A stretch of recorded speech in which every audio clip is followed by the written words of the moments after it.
Okay, hi, I'm Tom, K1KI, and thanks for having me tonight. I actually looked back in my calendar to see when I had come to a meeting previously, and fall of 2021. I don't know why we met then, but that was during COVID, wasn't it? Almost? Yeah. Close. Could have been. Yeah, 3.5 years ago. Anyhow. So I think you came here for, did we do a debate when you were running for? Yeah. Yeah, I mentioned that. And that was when that was, in 2021. Okay. It was three years ago, 3.5. So anyhow, nice to be back. Nice to see the room is about 50% bigger than it was then. A lot of new members, so I'm kind of impressed. So anyhow, Bruce asked, well, somebody asked if I had a bunch of slides I wanted to show because he was going to provide a nice computer for me, and I said, I don't like PowerPoints. So I don't have a PowerPoint presentation, so I won't bore you by PowerPoint. But I do want to talk about ARRL. I actually have been involved with ARRL for a long time. I actually worked in Newington for 4 years, just about 4 years out of college. I ran the contest program in Newington, so I had to deal with DX contests and sweepstakes and field day, even if it isn't really a contest. But got to know a whole lot of people around the country from that.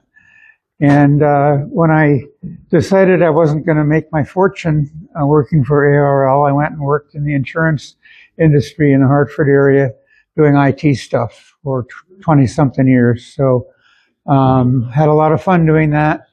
But after I left ARRL as an employee, I decided I still wanted to get involved with the organization. So I didn't know my director, and I had never heard from him, and he didn't respond to an email. It wasn't an email, a letter at that point. And I said, well, I'll run against him and see what happens. And I beat him. So I spent 30 plus years on the ARRL board, both as a director for New England. I was a vice president for a couple of years. And 6 years ago, somebody beat me. So I haven't been on the board for the last 6 years at two different terms, and two different directors replaced me over the last 6 years. And last summer, I looked around and talked to a bunch of people and said, I'm still not happy with how things are going. We still have work to do, and I didn't think the current board, in particular as a whole, was not doing the right thing. They weren't focusing on the right things for the organization. So I threw my hat in the ring. I went around and talked to a bunch of clubs. I didn't get here last fall, but there was a meeting schedule conflict or something. But I went to probably 30 different clubs last fall and talked to people about what I wanted to do. And by some magic, I got elected. So here I am. ARRL Board of Directors has got 15 directors that set policy for the organization, and and it's by territory. And territory, New England is one division of ARRL. There's a Southeast division, a Northwest, and a Midwest, and a Pacific, and so there's 15 directors. And they each have a 3-year term. And every year, 5 of those 15 are up for election or retirement or whatever. Sometimes they're challenged, sometimes they're not. About half the time they're challenged, I guess is the best way to describe it. So there is turnover. The current board actually has turned over quite a bit since I was on the board 6 years ago. And as a result, how do I best say it? They don't have a long-term view and knowledge of their organization in some cases. Some are really good, but as with any boards, some are better than others. So there's things in particular that I decided I wanted to focus on within ARRL. But So I guess I want to, actually what I really wanted to start with, and I didn't do it, is ask how many of you are ARRL members? Wow, that's pretty cool. You must have a big hammer that you use around here, so that's good. Thank you. So I don't want to have to explain too much about ARRL structurally, so we'll get to some of the things I decided that I wanted to focus on when I ran. First was I thought the league was spending way too much time dealing in trivia, stuff that the members really didn't want to deal with. As an example, Bruce dealt with a bylaw change. And talking to Les before the meeting, it sounded like nobody looked really carefully at the bylaws in a while. That's normal in most organizations. But for the last 6 years, the ARRL board has been focusing on what should be in the ARRL bylaws. And they've had a big struggle dealing with conflicts of interest and ethics, and what should be in the rules to make sure that if somebody is on the board, that if they have a conflict, that it actually gets disclosed and possibly dealt with. And there's also issues about elections. And over the years, the elections have gotten more, I'll say more contentious, but the country's gotten more contentious. And it reflects on not only ARRL as an organization, but lots of organizations are having organizational issues because everybody's ticked off at something nationwide. So ARRL is no different in that sense, except with ARRL and your local elections, that's where you can have the most impact. And it's actually pretty important to deal with the local stuff. So I imagine your town, the towns that you live in up in this area have the same issues. You've got, I mean, I saw political signs as I drove up here, so something's happening. And it's happening in my own town. So with ARRL, two things. One is I thought that the way the board was dealing with ethics and elections and bylaws was too focused internally and not doing the stuff that you would expect a board to do to improve amateur radio, to deal with the FCC, to deal with Congress, to deal with some of those issues. And they have not been, in my view, they hadn't been focusing enough on the really important things for the organization. Bylaws are important, but they're not the end of the world. And they were spending 9/10 of their meetings doing the stuff that doesn't really show, and not paying attention enough to dealing with the FCC and Congress. Now, and the reason I say FCC and Congress is so important is that's why we have frequencies to use. So we have to be able to work with the FCC. We have to be able to work with Congress. We have to actually be able to work internationally because our frequencies are handled through the ITU, which is actually a piece of the UN, where basically all countries in the world get together and decide what spectrum gets used for what kind of radio service. And by banding together with other countries, we may actually have a pretty good impact on that activity that happens every 3 years. It's called a World Radio Conference. And there's one coming up in, I think it's next year now.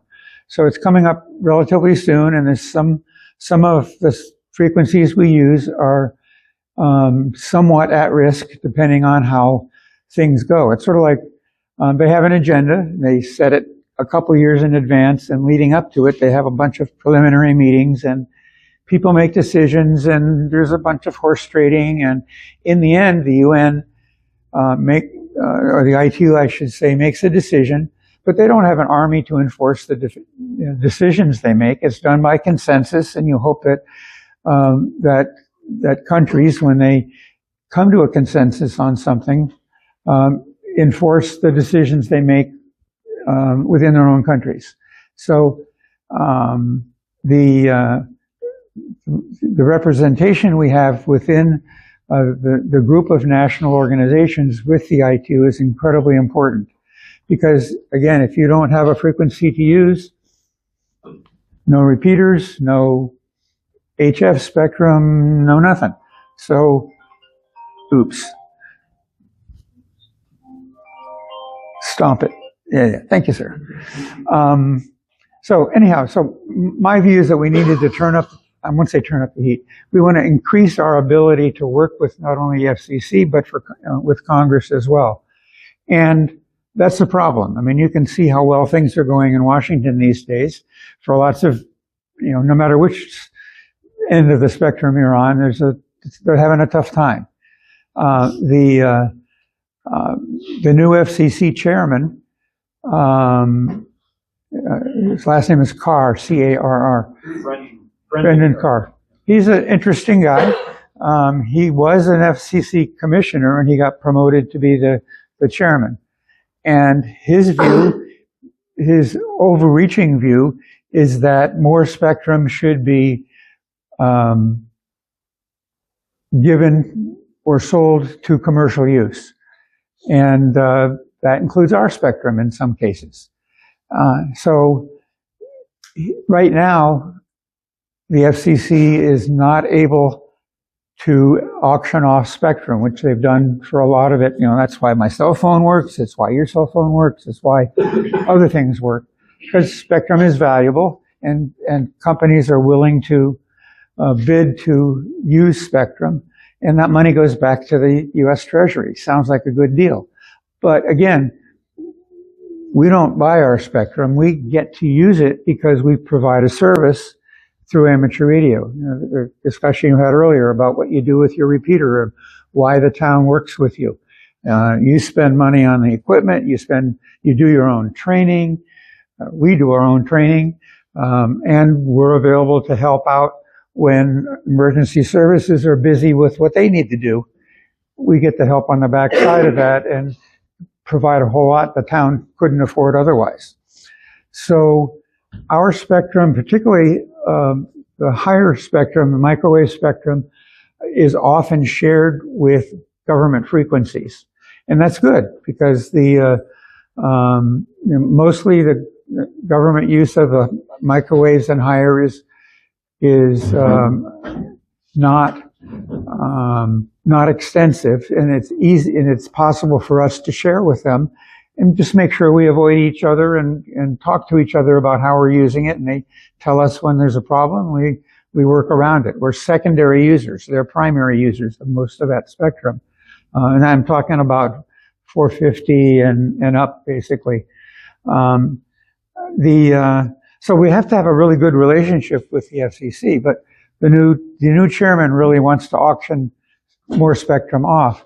He doesn't have the authority to do that. That expired a few years ago, and Congress has not renewed it. But one of the first things he did when he became chairman is send a letter to Congress saying, "Hey, folks, you need to give me back that authority so I can auction off some more spectrum." So that's not a good thing for us, and we'll have, we're probably going to be dealing with some of that in the next few years, if Congress does give the authority back, and I suspect they will. He's also an architect of the Project 2025 thing that you hear about on the news, about how the new administration wants to do things. And buried in there is a section on the FCC, which Chairman Carr wrote. So he's the author of what's in there for their template for how the FCC should behave or wants to behave in the upcoming years. And some of it is good, some of it is not, perhaps. Recently there was a request that the FCC made of every spectrum user, saying, "Hey, what can we do to simplify our rules?" It was a pretty general ask, saying, "What do you want to change, in particular in the amateur rules?" But they asked of all the radio services, "What do you want to change? How can we simplify the rules? How can we make them simpler, easier, whatever?" And maybe that's a good ask, maybe it's not, but it certainly could impact the amateur radio rules. And our board has been studying that, making some choices in how we want to respond. There's already 400 or 500 hams that have replied to the FCC with ideas on what they think should change. And if we go around the room, I'm sure some of you will have your own ideas of what should change, what should be simpler, what should be different. So we filed comments about a week ago on some of those issues, some of the things we've been waiting for the FCC to do, things we've requested them to do in the past that they haven't done. For instance, there's, I don't know, 8 or 10 different items the FCC has taken input on over the last 8 or 10 years, but haven't acted on. They're very slow as a bureaucracy, as is much of the federal bureaucracy. They're very slow in dealing with stuff, or maybe I should say it a different way around.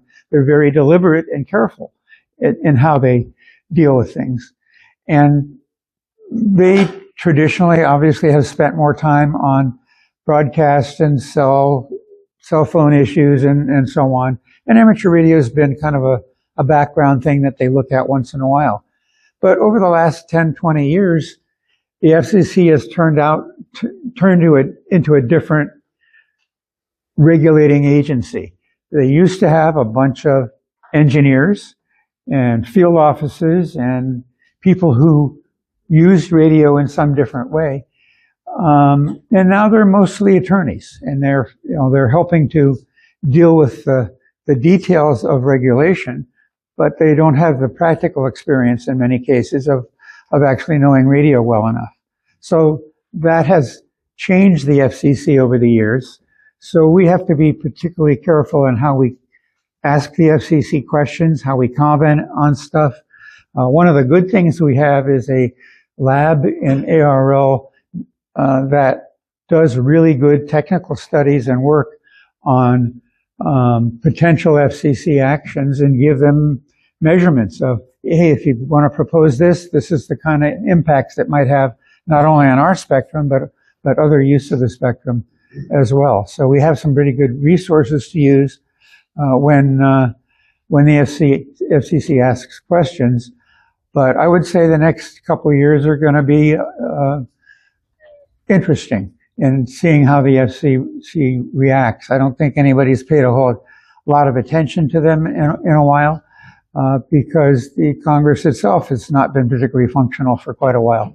So we'll see what happens. But that was one of the areas that I really wanted the ARRL to be focusing much more on, because that's the basis for how we have spectrum, how we actually use it, and the kind of things we do as a community to fulfill our obligation as a user of spectrum. Earlier in the discussion you guys were having, you were talking about the kind of different things different people were doing within the club. I remember 15 years ago or 20 years ago having a list of 100 different activities within ham radio that a friend of mine put together and gathered information from all kind of areas and said, well, here's 100 kind of things you can do with ham radio. Well, the answer is today it's more like 200. We really have broken up into a lot of different, I want to say smaller activities, but different activities over the years. And what I always tell somebody who's newly licensed or in the first few years of being licensed is what you're doing today is not what you're going to be doing in 2 or 3 years. Something will change your mind. You'll find out about parks on the air, or you'll find out about building a QRP radio or something. You'll build a different kind of antenna and say, hey, that works, and the other one didn't. But over time, as you gain experience in amateur radio, you do different things.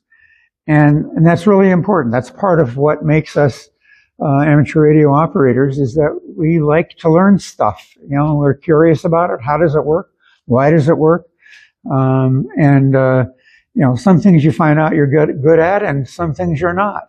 I'm particularly good at putting off projects. I mean, I have my Radio Shack is full of unfinished projects. My basement is full of unfinished projects, but eventually they'll done, or or else I'll, whatever. I'm doing less of that now because I'm doing things like this, which is even more interesting sometimes. So, learn, as you, find different things to do, help other people do that too, because you're not likely to do the same thing for 20 years or 30 years. I know I didn't. I mean, my first activity when I got licensed, I was in 7th grade. And I've been doing it for a bunch of years since then. In 7th grade, I built a Heathkit 2-meter radio, a Heathkit tour. Dennis knows what that is. Bruce knows what that is. It's a 5-watt crystal controlled AM radio. And I did a terrible job of building it. I managed to work one guy in the next town that could hear me, and then he helped me fix it. And then he turned out to be a pretty important developer of antenna software, and he's still active today. And I got to talk on an AM repeater as a beginner. And this was actually in Southern California, because I was living in Southern California. And they had an AM repeater, and it was 30 miles away, and I could chunk, and it would identify, and I could talk to people that were out of the area. And from that, I ended up doing traffic handling, on the air, passing messages, and I spent a year in Antarctica as a radio operator as a result of getting my ham license, which was a whole nother story. But again, look to do something different, look to teach somebody different. And I think I may actually, I've been thinking about that list of 100 things in ham radio and how many have come to be added in the last bunch of years. And I think I might send it out at some point and ask for more input to see if I can update the list, because I think it's interesting to have a list like that. So just following on from that, one of the problems ARRL has is that we have to serve a whole bunch of members that have a whole bunch of different interests. So how do you do that when there's a limited amount of space in QST? The website is currently 10 years out of date, needs to be updated, needs to have more information available, and it's a endless process of trying to keep things up to date. That's a really difficult thing to do. In addition to that, over the last 8 years, I think now, we've gone through multiple chief executive officers because the board has not been very good at hiring them. The current one has been there for a few years now. He's probably the best of them in a few years, but everybody criticizes him too. The same, the same any CEO gets. They get criticized and they have to have a thick skin. Same as a club president does sometimes. It's fun, or it isn't. And there are difficult things that you have to do. So I guess I want to say, you can see in QST that it's quite different than it was 5 or 10 years ago. Organizationally, we're trying to change to be more appealing to a younger group of hams. We do have a bunch of newcomers. We get about 30,000 new hams a year, but we don't live forever either, so we're losing a bunch as well. We went through a process a couple of years ago where we changed the dues structure. Dues is tough. We changed the dues structure. The board made a decision that was not very good in my mind and how they dealt with some of that. And actually, we were talking before the meeting started about paper QST and how come it costs extra money now? And well, bad decision, but it's done, unfortunately. So some mistakes are made along the way, but change has to happen. I think we're going in the right direction generally, but like a lot of organizations, it's tough to change. And not only does the board have to change over time, the people running the organization in Newington have to change over time, and the employees have to change as well.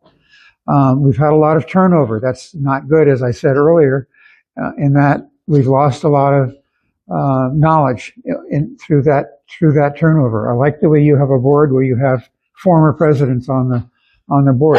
That's a good thing to do. The focus on how we provide services to members is really important, and that's part of what the board has not been doing the last 6 years as much as they should. They've done some things in words that we should be doing X and Y, but I don't think that the organization has executed very well, and the board needs to be able to measure and hold the CEO to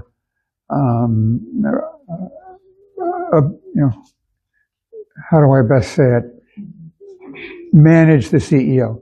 I'll say it that way. It should be a good relationship, and it generally is. But the board itself has some interesting characters on it, the same way that no doubt your club has some interesting characters. Every meeting, there's always somebody that, what's the word to use, proposes odd things. And the board has to deal with it. And our board meetings usually last 2 days, but we often get done with them in a day and a half.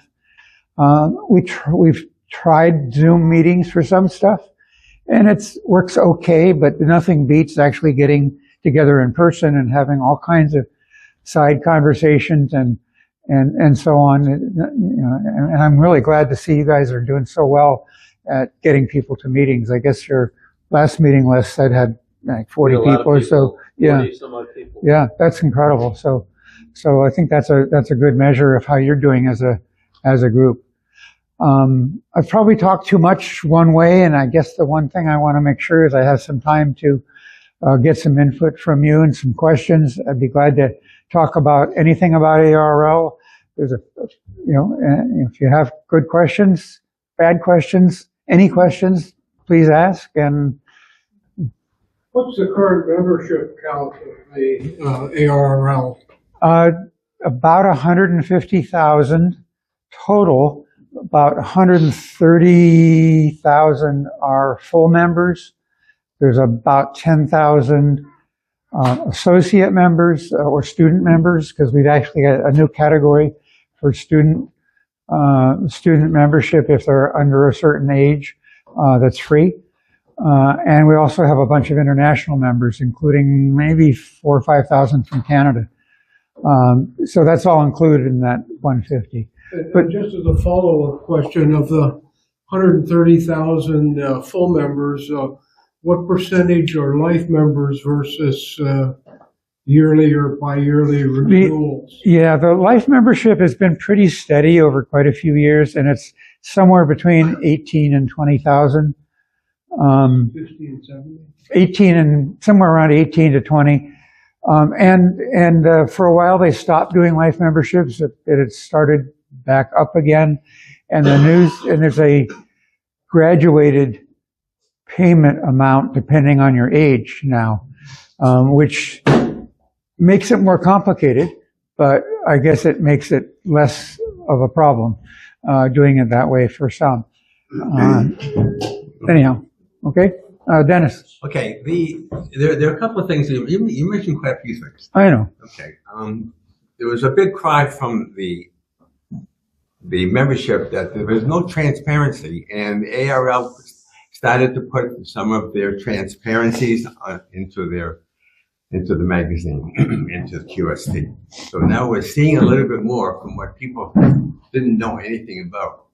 And I'm kind of curious, because when you started off, you said you didn't like the way things were going, so you came back into the fold and you wanted to know, you wanted to change things. What's your slant? What is it particularly that you want to change? And you kind of zeroed in on 450 and above, and the further up you go, the fewer people you see. And and we do have lobbyists that are in Washington that we're paying a great deal Mm-hmm. of money for the FCC. So all of these things come together. Our group membership for the whole country is diminishing because we're the old left. We're the old people who are leaving. And you're getting about 30,000 more a year. And if that was 30, you may get maybe 15 or 20 that are going to stay on. What's going on? I'm not quite sure I What are you going to focused do about on. the transparency? Are you Oh, gonna transparency. continue that? Well, What is it? Your slant is on. You said you wanted to get into. You want to get back into the ARRL. Right. What is your slant? What are you heading towards? What is Well, it that you particularly want to do? the first thing I'm doing is trying to give you back information on what's been going on and what the risks are and how I am working on the focus on those things. For instance, before the first ARRL, the ARRL board meeting in January was the first one that I got to go to. My term of office started January 1. So the board meets in January and in July. And so before that meeting, I held a Zoom session that I advertised to the division. And I got 100 or so people to attend. And we talked about what I knew was going to be on the agenda. And I took questions from people and I just kind of laid out the things that, again, the things I want to focus on. And then we did the same thing after the meeting. About 2 weeks after the board meeting, I held another meeting online because I really want to make sure that I covered the things the board did during that January meeting. So part of my promise is to communicate better with you guys as to what the board is doing, not doing, and so on. Part of the issue that I have is that it's been difficult to actually find out what's going on in the organization because we took a hit last May with a hacker getting into our IT systems and screwing things up very badly. And it's still not back to normal. This is between the 15 sections that we have around the country. You're saying the 15 you couldn't communicate? Is that what you're saying? Well, that's part of it. The section managers couldn't send out stuff to the members in their section. Directors couldn't send out stuff to members in their division. The board has a email reflector that didn't work. So the communications just among the board and board members and leaders has been pretty hampered since May. That's mostly back online now. So we're starting to see better communications within the organization, but it's been very difficult. One of the biggest problems was they were doing an update on the finance system the night the hackers took it down. And so they had to go back to December 2023 and then go forward month to month because the hackers also found the backups and screwed with them. Because it turns out the hackers were in there for a couple of weeks doing damage before they locked everything up. Were the hackers licensed? Who knows? Who knows? The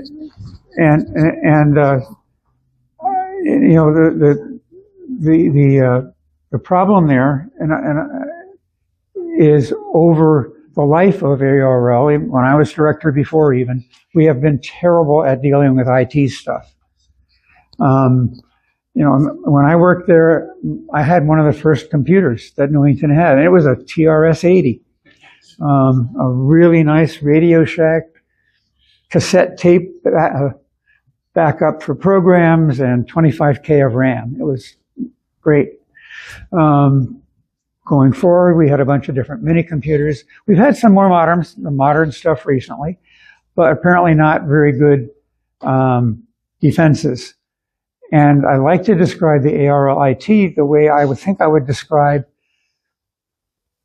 most of your ham shacks, particularly if you've been licensed for more than 10 years. Your ham shack has probably grown over time. The the first couple of things you built or bought or put together are probably still there, and you probably still use them in some way, but you bought some more modern stuff too, and you've integrated them, and you've got things working maybe well oiled, but you don't go out every year and say, hey, this all needs to be the same vintage and the same security and the same interconnections, and everything has to be grounded and all that stuff. You don't do that. None of us do that. We build things over time, and it's amateur. ARRL didn't do its IT stuff like a business should, and that's the big lesson. And we need to fix that. So that's really important and ongoing now. And I guess I'd also say about ARRL, I'll get to you just a second. I'll also say that ARRL is also kind of a we know best kind of organization. We tend to think we know what we're doing sometimes, and we don't ask for help, and we don't spend the money for help sometimes. And it is a real issue. It's a nonprofit. It's not like we have money coming out of our ears. It's a difficult thing. Any business has that problem. And ARRL is a business. In the end, we have to pay the bills. And our income comes from a lot of different places, but print advertising is one, print publications is another, donations is another, whatever. There's streams of income, but none of them are really increasing very much. You forget the coffee cups. Well, yes. So I guess what I'm saying is we learned a lesson from the IT hack. Oh yeah, and during the time that the hackers got in, we didn't have an IT director for a year. Ooh, bad choice. You know, who's that on? That's on the CEO, that's on the board. You know, whatever reason, it was not working. No, Dennis, hang on. All right. But we're veering from the question. Pardon? We're going away from the question. Okay. Well, I'm telling you what I know about what hasn't worked and what we need to fix, and that's part of it. And it's a slow process. I mean, it really is. Yes. Hi. What can you give us an update on the high frequency trading activity and what the ARRL's Sure.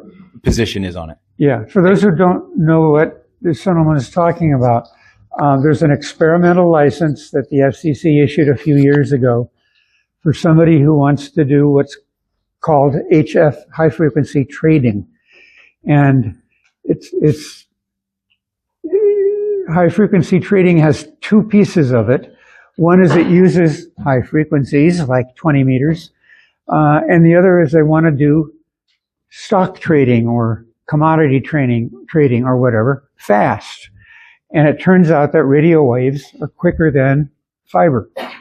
So right now there's a bunch of experimental licenses around the country, a bunch of them in the Chicago area, where people are trying out stock trading over radio to New York or to Europe or whatever, I don't know.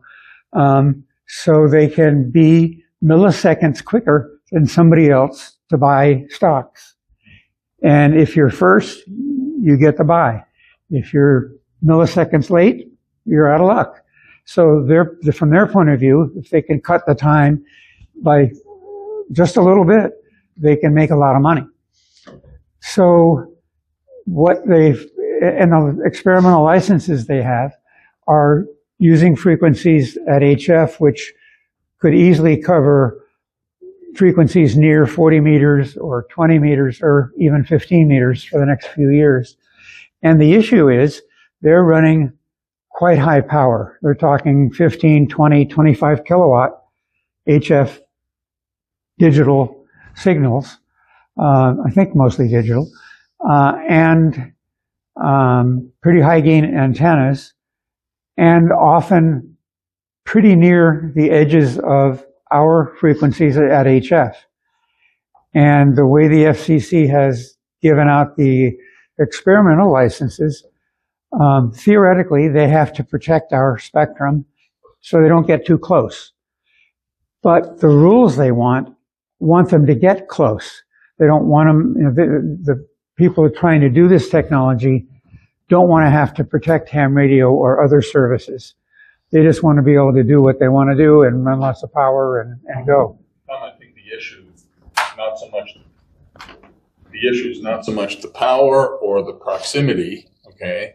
Because those things really, I don't want to get into it, are meaningless, but it was the request to relax the rules on spurious emissions. In other words, they would be outside the amateur bands, okay? So technically that doesn't affect us even at higher power, but the ability to interfere within the amateur bands and there be no recourse for amateurs. I think that's really that's the worry. issue. Yeah, that's the worry.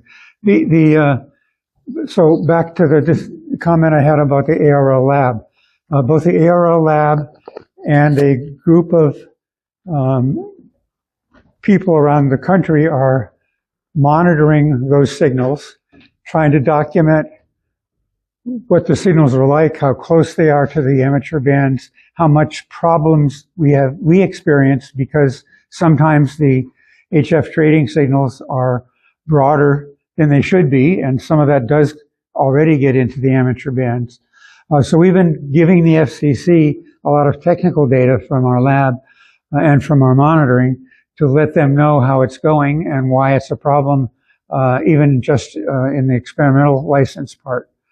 As it turns out, we did find one really bad signal that was on for weeks at a time, and finally tracked it down to a particular transmitter and talked to the people doing the HF trading, and they figured out that their transmitter was not tuned right. So it was inadvertent, but it actually showed us a good example of what could happen if the rules aren't written correctly. So the answer is we're watching that pretty carefully. The group of businesses that have petitioned the FCC to do that could petition the FCC have not done so yet. They just have the experimental license. There's nothing the FCC is doing now other than monitoring taking input from us as an interested party, but also they haven't gone forward with what's called a notice of proposed rulemaking. So they haven't gone forward yet. So we're watching out for that. We're trying to make sure we have have good documentation, and we know if that comes forward, how we'll deal with it.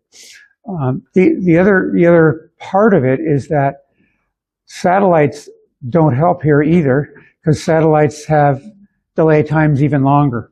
And that's actually an interesting thing in itself, because the military is finding out they need HF spectrum too, because they can't depend on the satellites to always necessarily be there. If somebody wants to knock a bunch of them out, it's obviously possible. So anyhow, long answer to your question, but that's what's happening with HF trading. It's a worry. It's not yet in front of the FCC for action. Anyhow, yes. Tom, I've been to the league twice in the last 5 years. Both times I have been incredibly impressed with the people who were there. They were incredibly helpful, unbelievably pleasant. And I got a tour both times. Good. So in 5 years, the staff has changed quite a bit. Okay. I met a very young engineer. We had quite a great conversation. He walked me through, I guess the museum is what you call it. Very pleasant experience. Good to hear. Thank you for that. That was giving a tour was something I didn't like doing when I worked there, because it was always an interruption. So to be able to turn that around and have it look so good is that's a really good thing to hear. Awesome. Good to hear. There are not as many tours given now as there once were. This was on the fly, completely on the fly. Really? Good. Okay, good to hear. Thank you. Other questions? Yeah. Yep, sorry, go ahead. Yeah.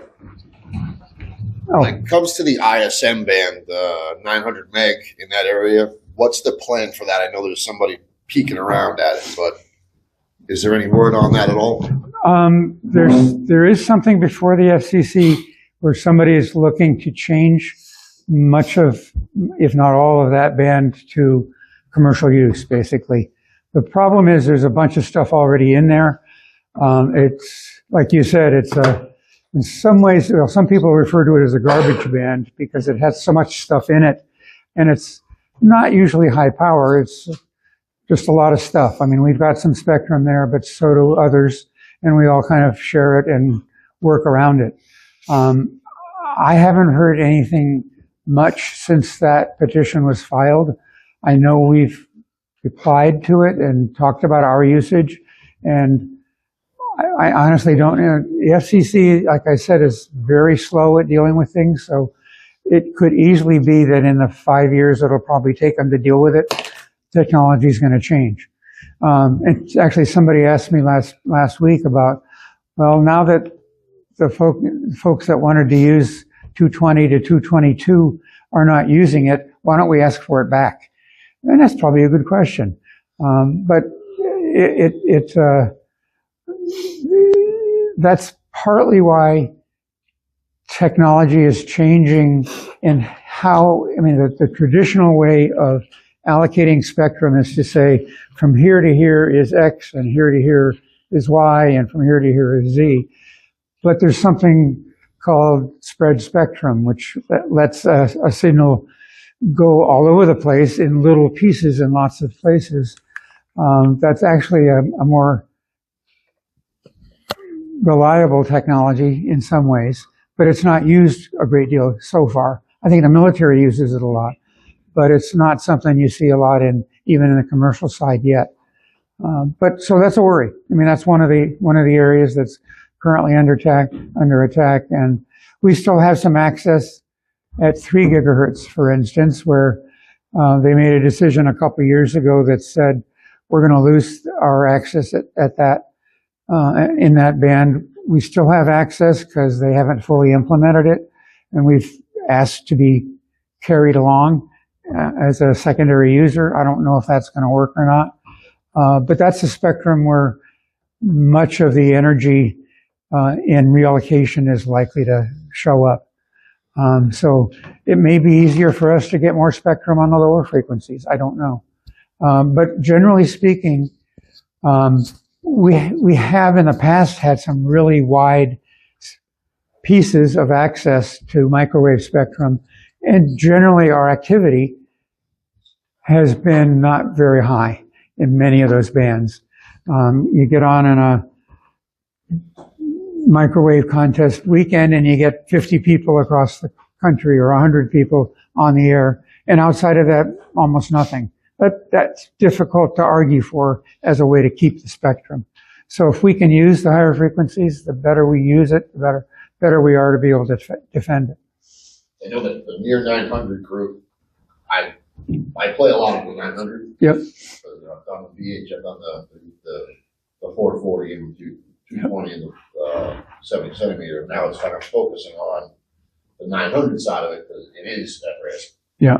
And there is a group in Massachusetts that uses, like, we're on Thursdays and Wednesdays, and it's just constant stuff going on. And the effort to build the digital network, AREDN? Arden. That's a good effort to help use some of that spectrum that we want to hold on to. So Mesh-tastic's starting to get big in the country too, so that's on the 900 spectrum as well. So we're constantly having these little things turned on all over the place, so that at least the spectrum is being used. Yep. That's not amateur spectrum, though. That's just 900. Right, but it's still in the 900 spectrum that they're trying to snag up. Yeah. It's not just 902 to 27. It's 15. Okay. Go ahead. Tom, last year, the club, through the board of directors, petitioned our congresswoman and our senators to support the amateur radio legislation that was before both the Senate and the House of Representatives. And of course, it kind of died on the vine. Has that been resubmitted this year? And what are the chances of that passing, do you think? But it has been resubmitted? Yes. So we can contact our... Okay. Yeah. All right. The short answer is there's a bill in Congress, both the Senate and the House, that was reintroduced in January, I think, that is essentially the same as the one from the last session of Congress. It just has new numbers. It has got we're behind the scenes, we're putting together a plan to get everybody to contact their senators and their congressperson to support the bill in the House and the Senate. That hasn't rolled out yet. It's going to happen in the next few months, is the plan. Basically the bill will make it easier for people that are in homeowner association housing or condominiums, restricted neighborhoods, whatever, to be able to put up a meaningful antenna. It may not be a 50-foot tower, but something more than they allow today. So that's in the works again. It's something we've tried a couple of times in the past, not particularly successfully. At one point, we had the Senate ready to pass it, except for one senator, and he would never let it happen. So we never got it through about 8 or 9 years ago. This current effort is going. Dennis, you mentioned we do have lobbyists in Washington that we do pay, and they are very instrumental in helping us get in front of the staff in each of the Senate and House offices to talk to their communications specialists. And we expect them to be pretty active in the next few months. Whether we gain any traction through that, I don't know, but it's a tough time there. Our fee went up by the FCC. We pay $35 a renewal. Yeah. And do you foresee anything coming down in the future? The amateur bands are the only bands in the entire spectrum that we do not pay anything. And you can get everything from, broadcast band up to satellite. They're all paying for frequency, and the amateur bands pay nothing. So, the only thing we're paying for is the right to apply for a license. Yeah, that was done by Congress, and yet Congress passed a bill that told the FCC you had to charge everybody. Mm. And that's why that part of it is in there. I don't think that's likely to change, but I didn't answer one piece of Bruce's question. What are the prospects of getting those two bills passed? The answer is not very high as standalone bills, but we had some work done last year successfully that almost got it into one of the appropriation bills for one part of the country, one part of the government. I don't think I should tell you which one, but there was a paragraph that got in at one point and then didn't stay. That would have done what we wanted. The same thing we want to do is just one of those footnotes in a bill that nobody reads the whole thing or something. But so it's more likely to pass if it's part of an authorization bill of some sort, and that's probably the most likely path to a successful effort. Tom, you've given us the fountain of information tonight. I have to thank you very much for showing up here. Thank you very much. Appreciate it. No, I like the questions. And I should mention my phone number's in QST every month. My email address is there. And I do email too, so like all of you, you get lots of stuff one way or the other. Don't hesitate to call and write or knock on my door. Be glad to answer questions and appreciate it very much. Yes. Tom, as ARRL members, do we get a letter, something for these bills for Congress to sign and petition? I don't remember getting anything like that. We haven't sent one out to you guys yet. The effort to do that is something that we're going to roll out in a few months, and that's likely to get. It's something that'll be in QST. It'll be in the ARRL letter. It'll be on the website. It'll be pretty obvious, and you'll probably hear from me too. That we want to as we put together an effort, I mean, 8 or 9 years ago, one of the things we did was we went to the New England Division Convention. That was when I was in Boxborough.